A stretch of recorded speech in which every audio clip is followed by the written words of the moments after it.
और ये उन्हीं लोगों की तरफ से लगाए जाते हैं जो चाहते नहीं है कि सरकार को, जो कि एक लोकतंत्र में बनी हुई सरकार है जिसकी जवाबदेही है और हर नागरिक का ये अधिकार है कि उस सरकार से सवाल पूछे, तो ये आरोप उन्हीं लोगों के द्वारा लगाए जाते हैं जो चाहते नहीं है कि सरकार से सवाल पूछा जाए। सरकार आज इस देश में सत्ता में बैठी हुई है, वो ऐसी सरकार है जिन्होंने कभी यहाँ के नागरिकों की बात सुनी नहीं है, हमेशा उन्हें सुनाया ही है। जो मोदी जी की आदत रही है कि बस मन की बात सुनाते हैं लेकिन लोगों की मन की बात सुनते नहीं। काम भी बड़े सालों से चल रहा है कि बीजेपी जब से सत्ता में आई है तो जहाँ इनकी सरकार नहीं बनी है उन्होंने यही कोशिश की है कि वो विपक्षी नेताओं को खरीद लें। और सीधे तौर पर हम देख पा रहे हैं कि आज इस देश में लोकतंत्र की स्थिति क्या है। जो चुने हुए नेता है जिन्हें लोगों ने चुन के वहां पे भेजा है वो क्या कर रहे हैं, कुछ चंद पैसों के लिए, कुछ रिवार्ड सिस्टम के लिए बस वो अपना जमीर जो है वो बेच दे रहे हैं, इस पाली से दूसरी पाली में चले जा रहे हैं। और बहुत बेशर्मी से बीजेपी हमें तमाम अलग अलग राज्यों में दिख रही है कि वो किस तरीके से विपक्ष के नेताओं को खरीदने की कोशिश कर रही है। जूम इंडिया में आपका स्वागत है। मैं हूं शमीम अनवर। आपने अभी कुछ दिन पहले जंतर मंतर का वो प्रोटेस्ट देखा था कॉकरोच जनता पार्टी का,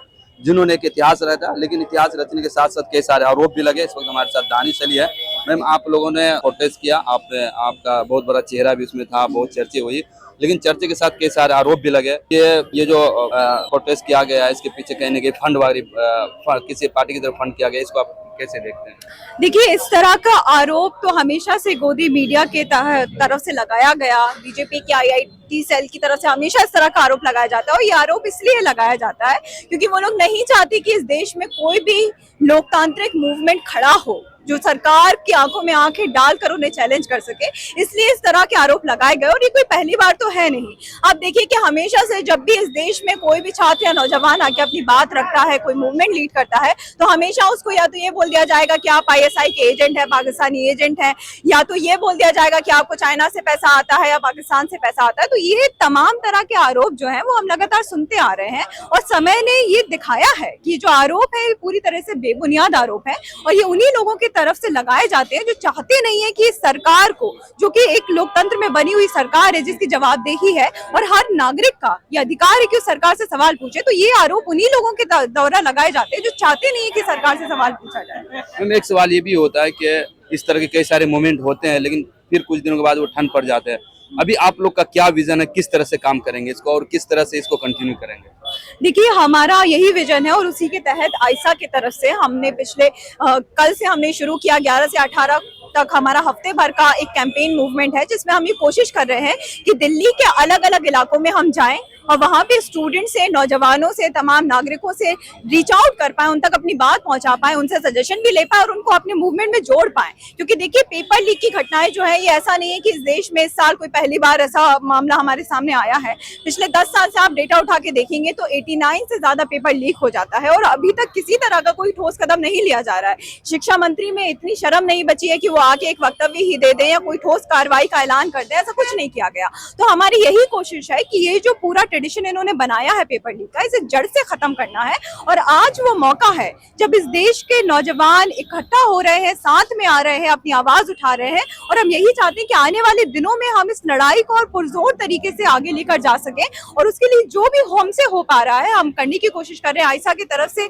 हम पूरे दिल्ली भर में लोगों तक जुड़ने की कोशिश कर रहे हैं। देश के अलग अलग कोनों में जहां पे भी आयसा के कार्यकर्ता है वो यही कोशिश कर रहे हैं कि अपने अपने कैंपसेस में वो छात्रों को इकट्ठा कर सके, उन्हें जोड़ सके और इस मूवमेंट को और धर्मेंद्र प्रधान के रेजिग्नेशन की जो हमारी डिमांड है उसको और बेहतर तरीके से और पुरजोर तरीके से मजबूती से हम लेकर जाएं आगे। इतने दिनों आप लोगों ने इतने दिनों से प्रोटेस्ट कर रहे हैं, कई दिन हो गया, कोई रिस्पॉन्स आया, कोई ऐसी चीज सरकार की तरफ से या एजुकेशन मिनिस्टर की तरफ से हम कुछ ऐसा कदम उठा रहे थे?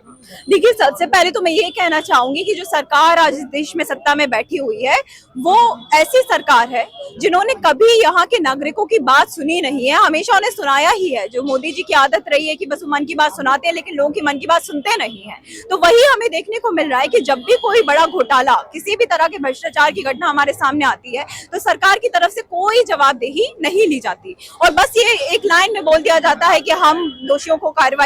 कार्रवाई करेंगे, उन्हें सजा करवाएंगे। लेकिन आज तक हमने नहीं देखा। लगातार पेपर लीक की घटनाएं हुई, हमेशा ये होता है कि एक दो लोगों को किसी को ढूंढ कर आप जेलों के पीछे डाल देते हैं, लेकिन जो ऊपर से लेकर नीचे तक लोग बैठे हुए हैं, जो शिक्षा मंत्री, जो सबसे जिम्मेदार पद पर इस देश की शिक्षा व्यवस्था को चलाने की जिम्मेदारी जिनके कंधों पे, उनका रिजिग्नेशन क्यों ना मांगा जाए। तो ये यही आज मैं यही बोलना चाहूंगी कि हमारा यही कहना है कि सरकार में बैठे लोगों को अपनी जवाबदेही सुनिश्चित करनी होगी और शिक्षा मंत्री का चुप रहना और स्टूडेंट्स की, छात्रों की, नौजवानों की बात ना सुनना अब इस देश में और नहीं चलेगा। मैं आखिरी सवाल ऐड कर लेता, बंगाल में भी जो हुआ तो आप कैसे देखते हैं? देखिए, मैं उसको इसी तरह से देखूंगी कि ये निजाम भी बड़े सालों से चल रहा है कि बीजेपी जब से सत्ता में आई है तो जहां इनकी सरकार नहीं बनी है उन्होंने यही कोशिश की है कि वो विपक्षी नेताओं को खरीद लें और सीधे तौर पे हम देख पा रहे हैं कि आज इस देश में लोकतंत्र की स्थिति क्या है। जो चुने हुए नेता हैं, जिन्हें लोगों ने चुन के वहां पे भेजा है, वो क्या कर रहे हैं? कुछ चंद पैसों के लिए, कुछ रिवार्ड सिस्टम के लिए बस वो अपना जमीर जो है वो बेच दे रहे हैं, इस पाली से दूसरी पाली में चले जा रहे हैं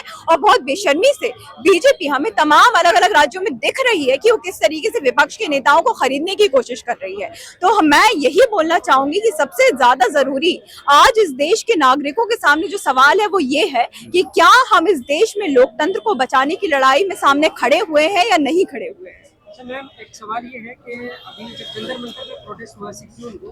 देखा गया कि एक तरीके से कंबाइंड था सीजेपी और आईएसए के दरमियान, और आप लोग भी सामने दिखे।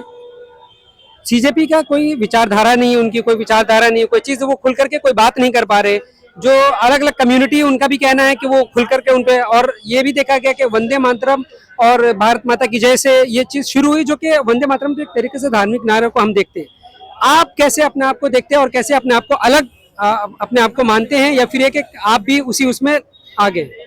देखिए, सबसे पहले तो मैं ये कहना चाहूंगी कि सीजेपी का जब हमने देखा कि पूरा एक मूवमेंट शुरू होता है, वो इनके ऑनलाइन उन्होंने एक पेज बनाया, उसमें इतने लोग जुड़ जाते हैं। उसके बहुत पहले से आईसा जमीनी स्तर पर छात्रों की, नौजवानों की राजनीति करता हुआ आया है। जिस दिन पेपर लीक की, नीट का पेपर लीक हुआ, उस दिन जब हमें इन्फॉर्मेशन मिली, उस दिन भी हमने अपने अपने अलग अलग कैंपसेस में प्रोटेस्ट किया। जंतर मंतर पे भी सीजेपी का एक बड़ा प्रोटेस्ट होने के पहले भी प्रोटेस्ट किया गया, जिसमें तमाम छात्र संगठन वहां पे मौजूद थे। और सिर्फ आज की बात नहीं है, सीजेपी अभी इस मुद्दे से इनका एक ऑनलाइन बस हम देख रहे हैं, लेकिन उसके पहले भी लगातार जब पुराने भी सालों में पेपर लीक हुए, तब भी आईसा जमीनी स्तर पर उतरा, उन्होंने प्रोटेस्ट कॉल लिया, उन्होंने स्टूडेंट से बात करने की कोशिश की। और 6 तारीख को जो हम वहां पे गए अपना समर्थन देते हुए, वो इसी बात के लिए गए क्योंकि जिस मुद्दे पे वहां पे प्रोटेस्ट का कॉल दिया गया था, वो मुद्दा ऐसा है जिसको हम हमेशा से उठाते हुए आ रहे हैं। इसलिए बतौर आईसा हम वहां पे पहुंचे, और जो सरकार की तरफ से रिप्रेशन चल रहा है कि किसी भी तरह का प्रोटेस्ट क्यों ना हो, उसको दबाने की कोशिश की जाएगी, तमाम एक्टिविस्टों को, छात्रों को डराने की जो उनकी कोशिश की जाएगी, उसको नकारने के लिए भी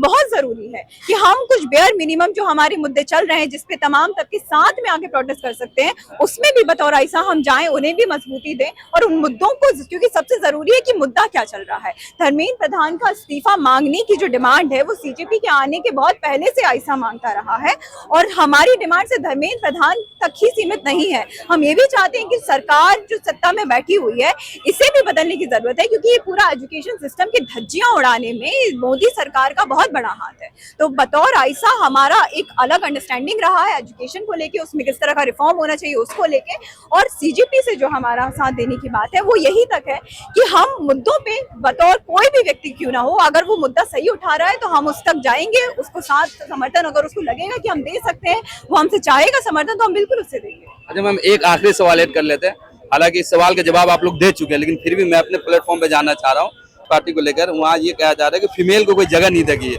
अभी तक जो भी जिनको जिम्मेदारी सौंपी गई उसमें कोई फीमेल नहीं। इस पे क्या क्या कहना है? देखिए, सीजेपी से ये सवाल हम देख रहे हैं कि बहुत ज्यादा आ रहा है, और बहुत जायज, बहुत जरूरी सवाल है। मैं कहूंगी कि आप देखिए कि राजनीति में हमेशा से महिलाओं का जो पार्टिसिपेशन रहा है, वो भारत देश में बहुत कम रहा है, उसे बढ़ने की जरूरत है। और जब आप एक ऐसे जेनजी मूवमेंट ला रहे हैं, तो उसमें बहुत जरूरी है कि ज्यादा से ज्यादा आप महिलाओं को जोड़ने की कोशिश करें, और सिर्फ जोड़ने की, सिर्फ बतौर पार्टिसिपेंट ना कोशिश करें, बल्कि अपने लीडरशिप रोल में भी लाएं। तो जो सवाल सीजेपी से आ रहा है, वो हमारी तरफ से भी सवाल है, और हम चाहते हैं कि सीजेपी आने वाले दिनों में ये कोशिश करें कि वो ज्यादा से ज्यादा महिलाओं तक पहुंचे, उनके मुद्दे भी उठाएं और उनको अपने लीडरशिप रोल में लेकर आए।